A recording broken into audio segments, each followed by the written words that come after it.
Of a British company which is importing goods from China. The goods, chain hoists, are said to have come from a prison camp featured on BBC News last week.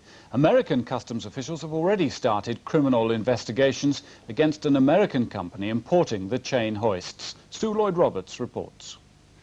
This has got a different trademark. It was the break that the British group campaigning against China's forced labour camps had been waiting for. I see.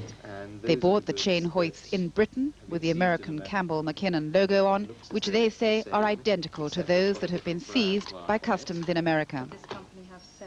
Next, we followed the group, posing as buyers and filming secretly, to the firm in Coventry, who say they import them from China via Hong Kong. They said they were quite confident that they didn't come from prison camps, but from an American-built company in China. It is not from this camp. Not from this camp. It's a CM-built factory. The managing director said he had visited the factory and it was called Wu Lin.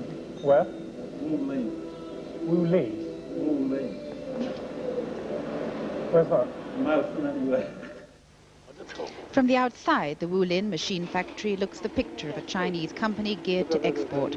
But stay in the area for some time and you'll see the prisoners moving from one part of the factory complex to another, and the prison guards changing shift and marching around the factory perimeter.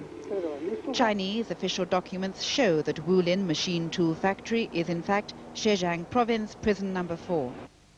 Photographs of the Wu Lin plant show workers with shaved heads and grey uniforms. Former inmates of Chinese prisons say that these workers are prisoners. But the Chinese have been known to sanitize these workplaces to confuse foreign businessmen. I asked the managing director of the British chain hoist company whether he imports from Chinese prisons. No.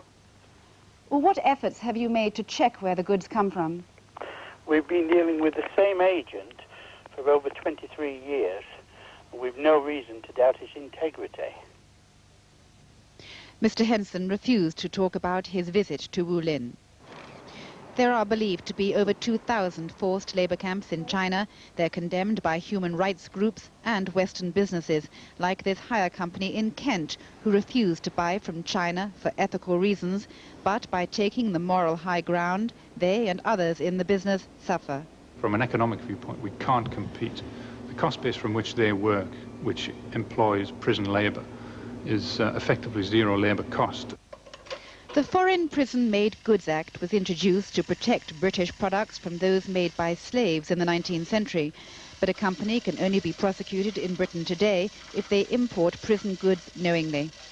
Chain hoists are just one of 31 products from China currently being investigated by customs in America. For Britain, it'll be the first investigation of this kind. Sue Lloyd-Roberts, BBC News, Customs and Excise.